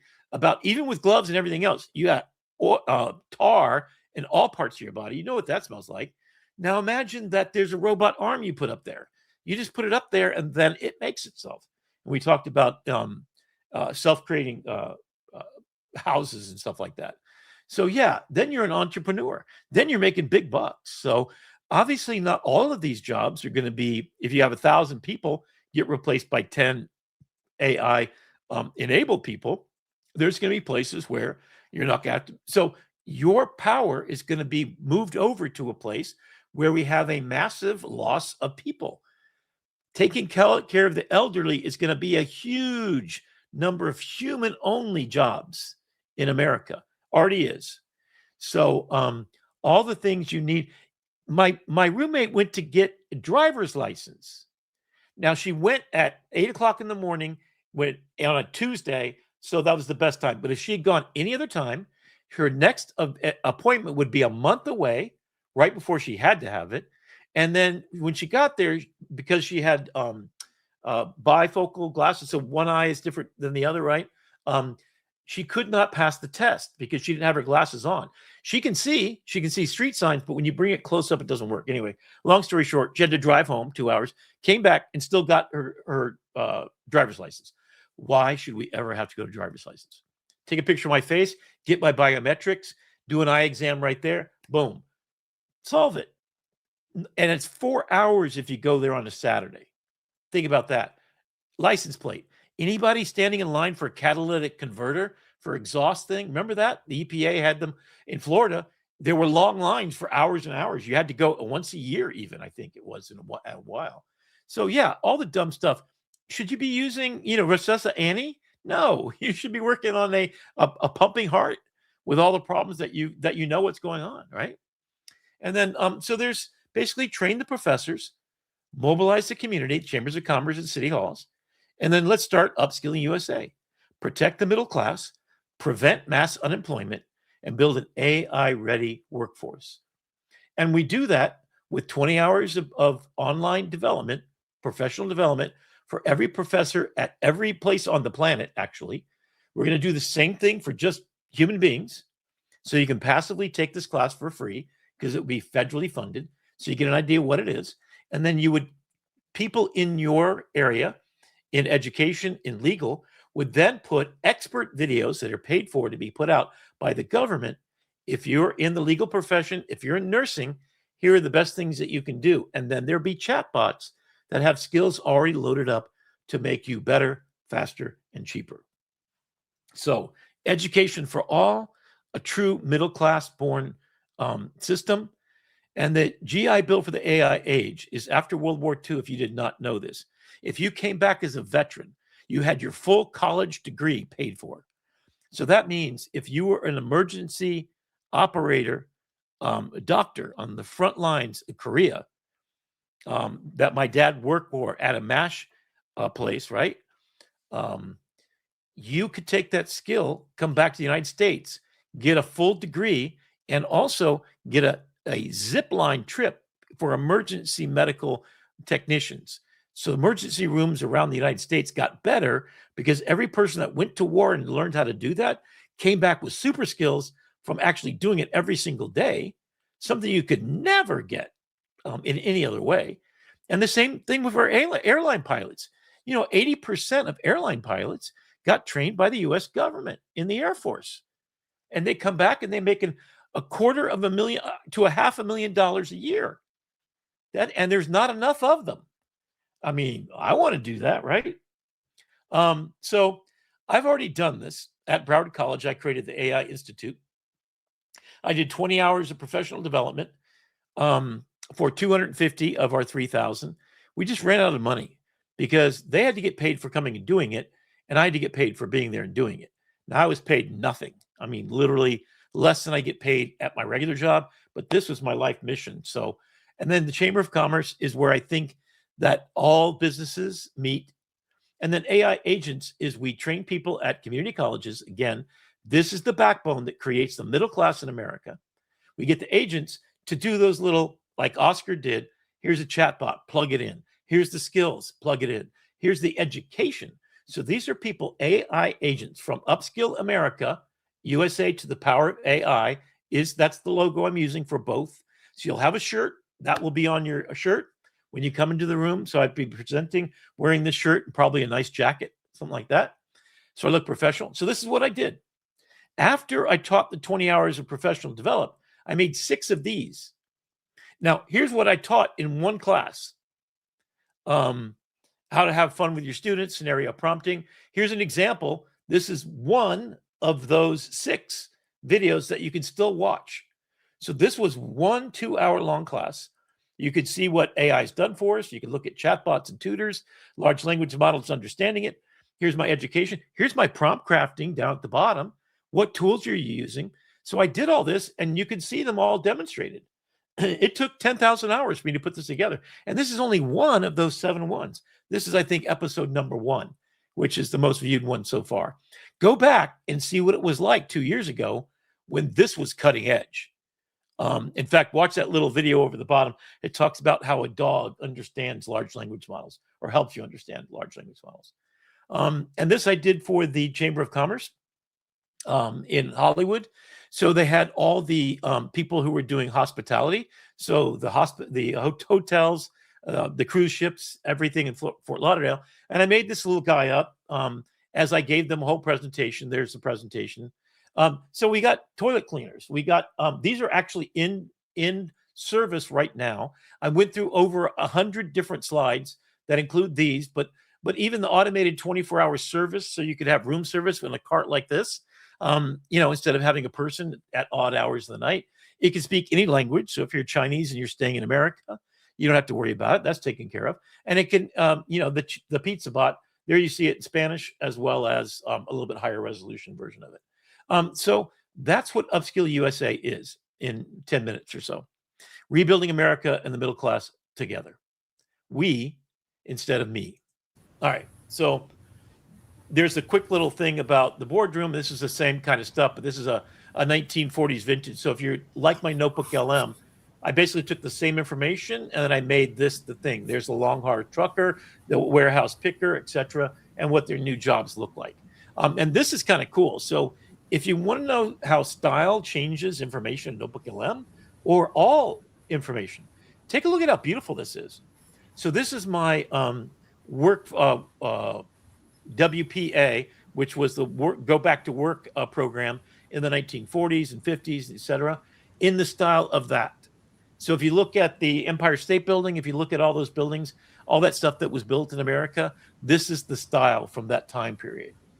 That I've added some things. So there you see Coral Springs logo, Coral Springs, and Coconut Creek, and the Coconut Creek Regional Chamber of Commerce. So the vanguard, the action, and the proof. So there's a room. That's not me, but it could be, right?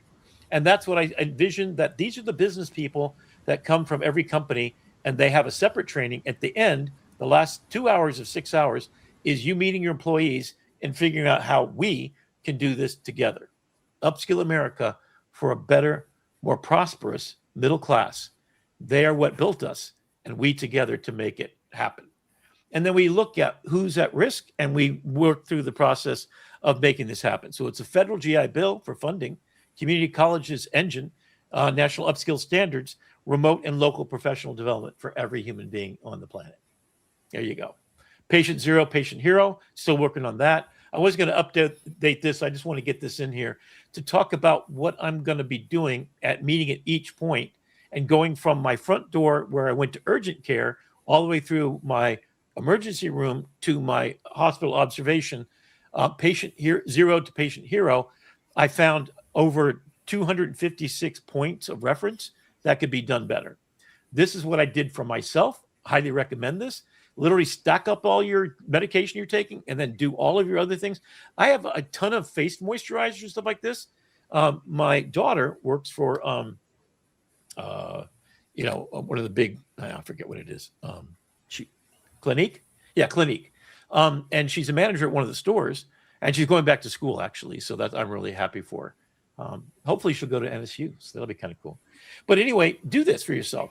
Photograph everything you got. And then this is what I gave to my doctor. Do this right now. So they know everything I'm taking. I don't have to sit there and regurgitate this over and over again. And do the same thing after you get out. There's all my numbers. I don't know what this means. So the portal that I used today to get all my information, because they sent me over 97 emails. I'm not joking.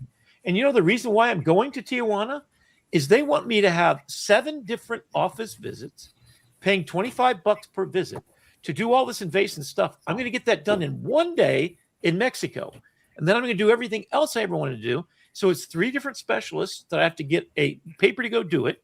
Turns out 60% of my bill, which is going to only be $1,200, is going to be paid by my insurance company because I called them and up. 95 of those 97 emails were explanations of benefits.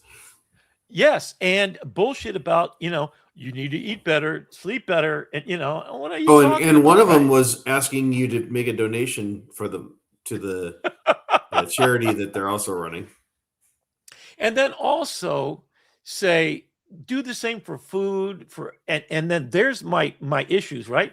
Skin changes, so biotin's good so it tells you what does what and why. So if you don't know what potassium citrate is and what it's good for, so it's okay for short-term blood levels, but not safe all the time unless your doctor says so. So here's stuff I was taking. I was evidently taking not enough vitamin D, and I was taking potassium citrate, which it's like for leg cramps, more or less, basically. But give it to me in English, baby. So that's just me doing it, right? So here's just a little video. This is a NotebookLM. Make sure you confirm, Brandon, that you can hear this. I'm going to play 2 real quickly, and then I'm going to move on quickly. Every so often, a thinker comes along who just seems to operate on a completely different timeline. Today, we're going to dive into the life and ideas of one of those minds, Rick McCawley. He's like a modern-day architect of tomorrow, trying to help us all navigate this wild new world of AI. So let's just start with the one question that drives basically everything he does. It's not about next quarter or even next year. The question is, how do you plan for the year 2165? I mean, think about that. While most of us are just trying to figure out next month, this exact question is the engine for his life's work. It's all about taking responsibility for a future we will never, ever see. So how does someone even begin to think on that kind of scale? Well, to really get his future-focused mindset, we have to go all the way back to the beginning, to the very first stage of his journey, becoming the witness. See, long before McCawley was an architect of the future, his job was to capture reality exactly as it was. As a photojournalist for the Miami Herald, he was literally on the front lines of history. He was even part of the team that won a Pulitzer Prize for covering the devastation of Hurricane Andrew. His entire world was about bearing witness to what is. And that drive to bear witness, where did that come from? It actually started at home with a question his father asked him every single day. He was born into a family that was just steeped in service. His grandfather was in World War I, his uncle was killed in World War II, his dad was in the Korean War. So this question, it wasn't just a suggestion. It became his internal compass, his North Star. Now, every story has a turning point, right? For a man who dedicated his life to capturing reality, his came when he found a tool that could actually create it. This is the chapter he calls the new camera. This was his big call to adventure. He had this profound epiphany. AI could be his new camera. But instead of just documenting the world as it is, this incredible new tool could be used to build the world as it could be. His focus completely shifted from capturing reality to actually creating new ones. He just captures the stakes of this moment so perfectly with this metaphor. He says, we have a rocket ship in the driveway, but we haven't yet developed the fine motor skills of a hummingbird's wings. It's that incredible gap between immense raw power and the delicate, precise control we need that really defines our current moment. So when you have a rocket ship in your driveway, what do you do with it? For McCawley, this kicked off a period of really intense experimentation. He was launching these ambitious moonshots while at the same time staring directly into what he calls the abyss. His moonshots were incredibly ambitious. I mean, he built an AI guide to help new immigrants settle into America. He architected a plan to retrain the entire workforce called Upskill USA, and he even partnered with FEMA on a disaster response system. Every single one was aimed at a very real, very human problem. But, and this is a big but, He's painfully aware that the same tool for creation can just as easily be used for destruction. He forces himself to stare right into what he calls the digital abyss, this world of social media echo chambers, biased algorithms, and all these new forms of digital exploitation. The stakes just couldn't be higher. Standing at that crossroads, between creation and destruction, what guides your next step? It was right here, after facing both the incredible potential and the terrifying peril, that McCawley developed a unified framework to steer the rocket ship. He calls it a philosophy of grace. His personal compass is this amazing Japanese concept of ikigai, his reason for being. It's all about finding that perfect sweet spot where your passions, your skills, and the needs of the world all come together. It's how he makes sure all of his work is aligned with his core mission. And the ethical bedrock for that mission, it comes from this ancient wisdom. The 7 generations principle forces him to ask, are the things I'm building today going to be a gift, or are they going to be a burden for my great-great-great-grandchildren in the year 2165? It all ties back together. And all of this culminates in his ultimate vision, which he calls building a machine of loving grace. And for McCawley, you have to understand, this isn't just some abstract idea. It is deeply personal. After watching his own mother battle Alzheimer's for 7 long years, he was driven to channel that experience into building a future where technology truly serves and supports our humanity. So what does this philosophy look like in practice? Well, the wisdom from his journey really boils down to 4 actionable principles. It's like a practical guide for anyone trying to build with purpose in this new age. And that brings us to the final part of his philosophy, where the wisdom he's gained becomes a call to action for all of us. It's our turn to fly. He offers this absolutely brilliant flip on that iconic JFK quote, and it's perfectly tailored for our time. His challenge to us is to stop being passive consumers of technology and to become active, responsible creators. The question isn't, what can the machine do for you, but what are you going to do with it? Ultimately, his message is this: we built the engine. We're the ones holding its power in our hands. But the choices, the moral choices, the creative choices about where to steer it, that responsibility remains fundamentally, unshakably human. The navigation is ours. So in the end, he turns the question right back to all of us, because that rocket ship, it's not just in his driveway anymore, it's in all of our driveways. The only question left is, where will you fly it? I love that. I mean, that just sums it up. And I think if you didn't know who I am, now you do. So I got one more for you. Right now, there is a pervasive anxiety that artificial intelligence is an unstoppable, autonomous force moving in to take our jobs and dictate our future.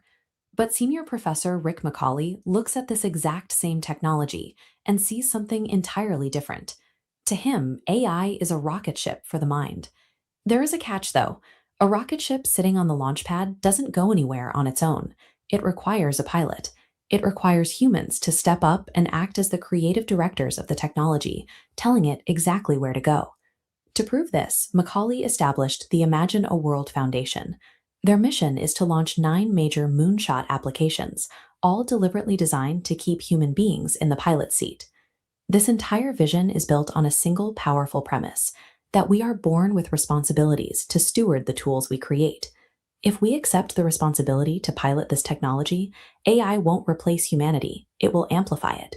Consider how we currently handle natural disasters. For decades, the standard response has been chaotic and reactive, leaving vulnerable communities scrambling for safety at the very last minute. One of McCawley's moonshots, an application called Rescue Connect, flips this model.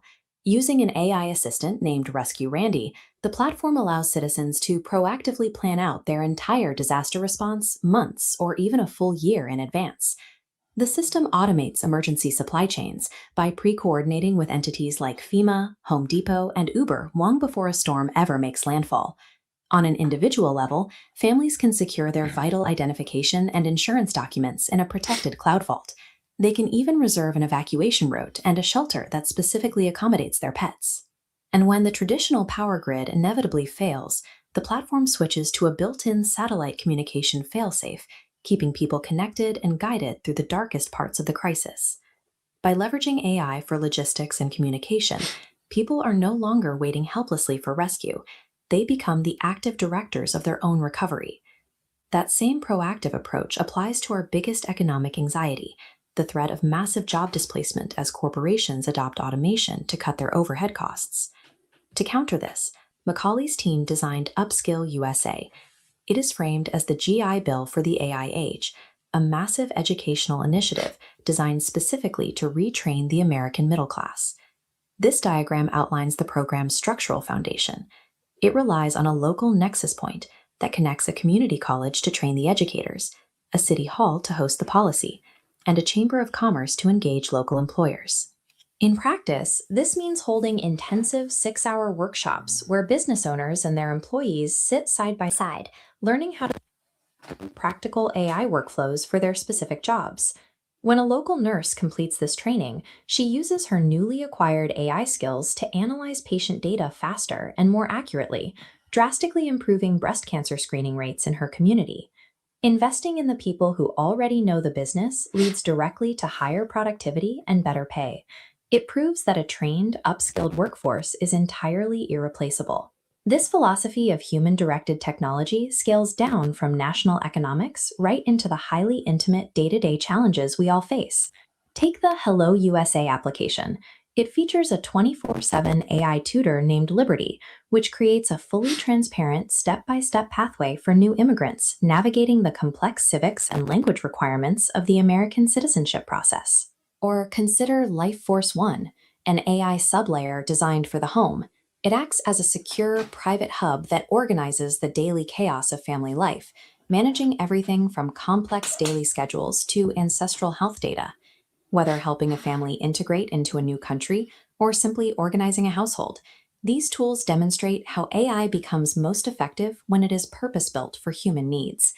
The Imagine a World Foundation presents these applications as a comprehensive blueprint for elevating the human condition.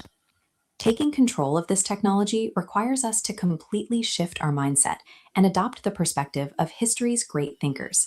As McCawley frames it, we must ask not what AI can do for us, but what we are going to do with AI. This brings us back to the core idea that we are born with profound responsibilities. Our duty is to direct these tools so that they add lasting, meaningful value to the world for the next 7 generations. The technology on the launchpad doesn't have to dictate our future. By taking the controls, we ensure that humanity flourishes in the age of artificial intelligence. Imagine a world like that. Pretty cool, huh? So this is how I'm imagining it. This is my new website that'll be launching pretty soon.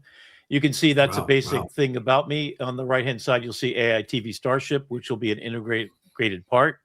I'm also going to have on my website that you can watch all of these, including all of the other things, fed in from my YouTube channel, but organized in structure so you can get to exactly what you want to do quicker. So that means if you're there to look at 20 hours of professional development for professors across the United States at community colleges, it's going to be there in that purpose-built space. At the bottom, these are my 2 sets of star missions. So you've got Upskill USA, Hello USA, Rescue Connect. I have an underwater reef where I'm working with a bunch of underwater scientists from around the world, including Denise Herzig, who has been for 40 years studying language of dolphins right off the coast of Fort Lauderdale, Florida, and Bimini. LifeForce One, we talked about education, my rocket ship for the mind, designing educational experiences. You see in the picture of the bridge, the CARE app, which is for people with disabilities.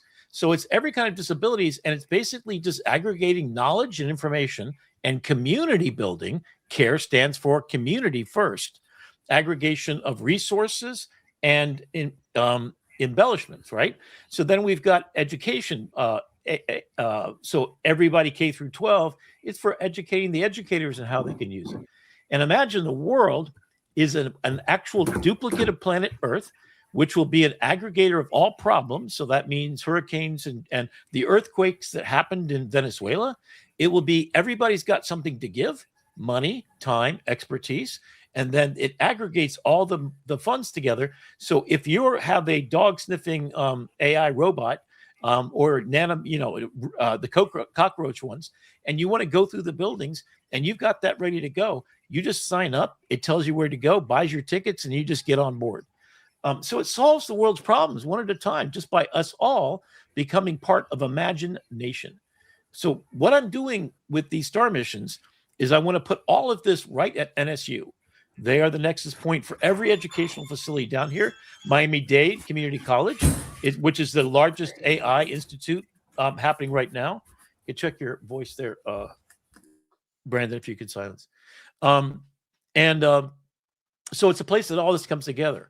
What I'm doing to fund it is what you're going to see next, which is my music, my children's book, my Abracadabra Brigade, the greatest show on earth, and more and more and more every day. So it's all of my arts and all of my money-making proposition that will feed Imagination. I want the Starship missions to be featured at NSU.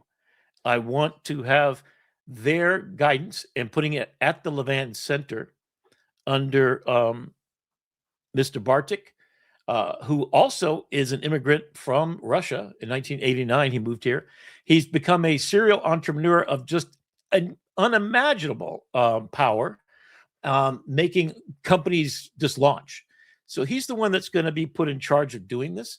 And I'm going to gift the entire Imagine a World Foundation, my nonprofit, to them.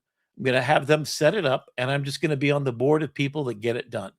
So since I've got a lot of work put into this already, I'm going to invite all my Rocketeers to come with me, like Brandon and Dr. Claire and everybody else, to come on as consultants, and then use the power of the entire NSU, which include my kids went to elementary school, to middle school, and high school at a NOVA-created educational system created with the educators that had a different thinking about education, and they built real educational facilities. So NSU knows exactly what they're doing. They're right across from Broward College and share this area called the campus. FAU, FIU, University of Florida are all in the exact same area in Fort Lauderdale, Florida. So I don't know what God had in mind for me, but I can't tell you how powerful it feels that I've now put all the pieces together. And I know exactly who the right people are. I know that me coming across Henry Mack when he was working at Broward College, and I helped set up the entrepreneurial experience. He was a man I met who's now the Assistant Department of Labor Secretary for the United States government. He was the Chancellor of Education in the state of Florida. So that beautiful man came into my life, as did the Executive Director of Levin Center, Mr. Bartik. And he also is running MIT. He's an alumni of MIT. So I went into a conference that I landed in accidentally because I was down there every week for different events they have for free. And it was 30 professors from MIT. And he was basically talking about the future in AI. And they've got robots there. They've got hologram people that can be cloned. They've got a podcasting studio, which I will be working from there. So all I ask for is just enough money, and I'll teach whatever classes I want to teach there. And I really would love to take a humanities class and teach it to everybody, every educator at NSU, and then have everybody every summer and do this for the rest of my life. Somehow, my dad sits in my ear and he said, "What have you done for the good of your nation today, son?" And I'll say, "Dad, a nation's too small for me to think about because I'm out to do something good for the world. I am born of service every day to be a better version of myself and to gift my ikigai, my why, my reason for being on this earth, and to be so fortunately triangulated between at least 10 different Rocketeers that are helping me do this for no money or very little, a lot less than their people are worth. And to be able to dedicate my life to even launching one of these successfully, all I ask if you're watching this is join me. And as the Imagine song is by John Lennon, imagine a world. You're not the only one. So if you believe in this the way I do, bring whatever talents you got. We'll find a way to use them. If you've got an ability to use lovable, like Brandon does, the lovable Brandon Rocketeer, I've actually started to gift names to everyone. Let them decide what their name is. What's your gift? And I will call you by your gift in honor of what you contribute to everybody's better world. Think about the world. If we all, imagine our politicians thinking about 7 generations in the future. Imagine every business being born to think about putting back more from the earth than they extracted from it. Imagine that they donated to these causes, all of these, and they paid for them. Imagine that they made sure every one of their employees got a college education for their grandchildren and enough money to have a dignified life. Imagine if all of us just stood up and did one small good deed. Just do something, whatever it is you got a skill to do. Do it, and then imagine a world along with me. I'm not the only one. And so there I am, and this is the Abracadabra. Here's just some fun stuff I did recently. The Dangerous Man album is coming out, and I'm gonna end the show. I think, yeah, we're pretty much out of time. So this is just, I think this is a beautiful portrait. My job is right now, I'm going to go there. I mean, made a little bit of facial reconstruction, but I think the bones are there. I want to look like that. I want to get the hair back and whatever. Here's just some fun images I made recently. Then this is The Dangerous Man. So I'm going to play us out with this song. Now, you've seen this, so I'm not going to play this right now, but these are some of the songs. And this is the Dangerous Man song. This is Good Trouble for Renee Green. Here is the video.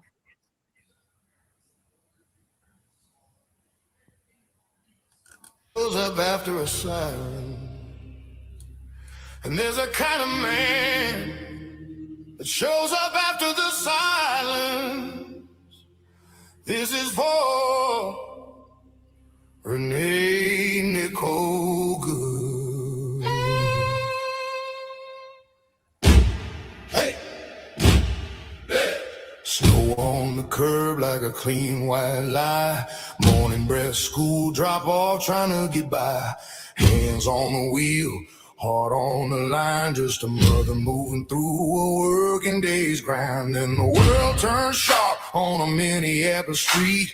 Diamonds in a storm, boots in the sleet. At a moment crack like glass in the cold. When the law forgot the life it's supposed to hold. Don't tell me procedure. When a child needs a mom, don't dress up terror in a uniform come. If power has a soul, it better speak, or the streets will do the praying for the weak. Whoa, say her name, Renee Good. Let it ring through the neighborhood.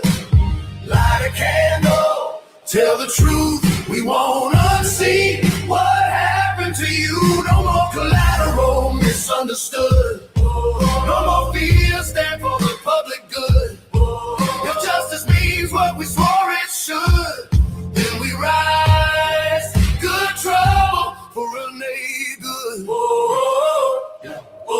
I'm not hunting revenge, I'm hunting the reckoning. A nation can't heal while it keeps on weaponing. It's panic, it's politics, it's hunger for control, while mothers pay the price and children lose the hope. You can't call it safety if the innocent bleed. You can't call it order if it feeds on need. You can't call it freedom if it closes its eyes, while a family's future gets swallowed by lies. Who do we protect when we protect the badge? Who do we bury when we bury the rage? If power won't listen, we'll make it here with love that's loud and a conscience clear. Say her name, Renee Good. Let it ring through the neighborhood. Light a candle, tell the truth, we won't unsee what happened to you. No more collateral, misunderstood. No more fear, stand for the public good. If justice means what we swore it should, then we rise. Good trouble for Renee Good. I've seen empires built on just doing my job. I've seen paperwork turn into a sob. So here's my vow, and you can hold me to it. We won't look away, we won't get used to it. We won't look away, we won't get used to it. Accountability ain't a headline, it's a habit. It's a community refusing to swallow the tragic and call it normal. Say her name, Renee Good. Let it ring through the neighborhood. We don't forget what they tried to take. We'll build a country where mercy's understood, where power serves like it said it would, and every child gets what they should. A living mother, so we ride. Good trouble for a neighbor. Good trouble for a neighbor.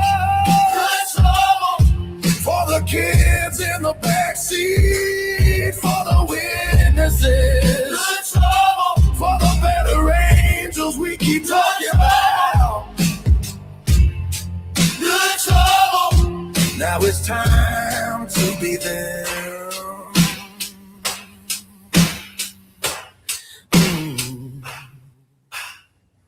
Now it's time to be them. I'm Rick McCawley, the dangerous man, the OG, the original intelligence. They told me wait for permission. They told me pray for a sign. They said the world don't need fixers, boys, stay inside the lines. But I was born with thunder in my chest, and silence felt like sin. So I walked out the door they said was locked, and I never asked again. I think 7 generations forward, I carry names not yet born. I don't wait for catastrophe, brother. I was made for this storm. I'm getting into good trouble. Necessary trouble. Righteous fire. Righteous fire. I'm walking the hero's journey. Not chosen. Just unwilling to retire. Love is my weapon. Responsibility, my creed. I changed the world cause no one told me that I can't, that I won't, that I don't have what it needs.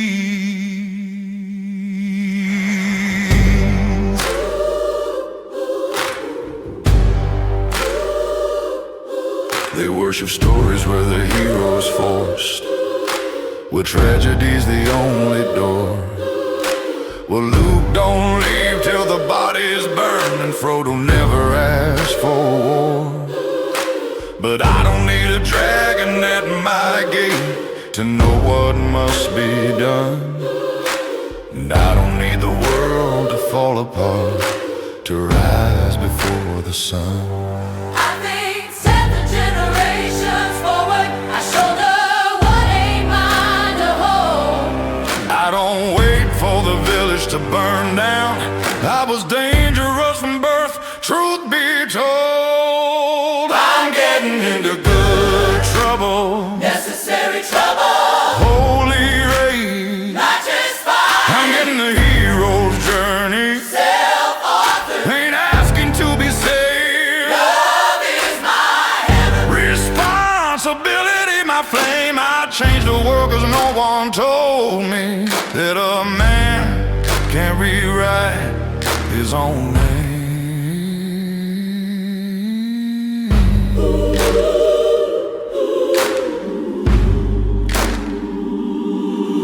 You can wait for permission. You can wait for the call. You can wait till disaster makes you feel like you had no choice at all.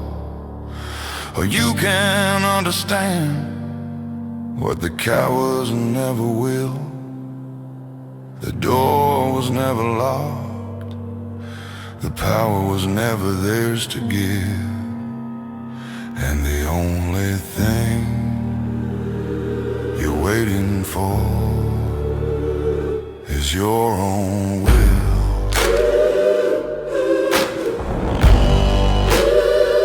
We're getting into good trouble. The kind that scares the throng. We're walking the hero's journey. Uninvolved. Love is our standard. Responsibility of our. We couldn't if they did. We don't believe it now.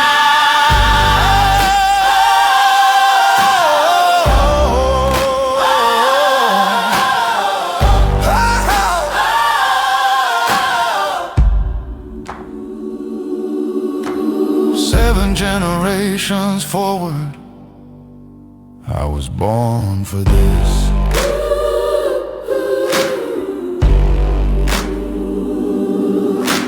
That first video is already on our AITV Starship channel. So Rick McCawley, go over there, like and subscribe, please. I'm Rick McCawley, and with Brandon, namaste to you all. Beautiful God inside each and every one of you.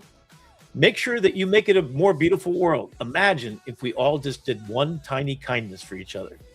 So be kind, be beautiful people. Think about 7 generations and what your gift is, and start giving it away, baby, because you can't take it with you. And it's the most powerful thing you can do as a legacy to the world, is to just be beautiful human beings, getting better at being that every single day. Every one of us has superpowers. You got a rocket ship in your mind. Good night. Love y'all. Take care. Good night. Woo. And we're off.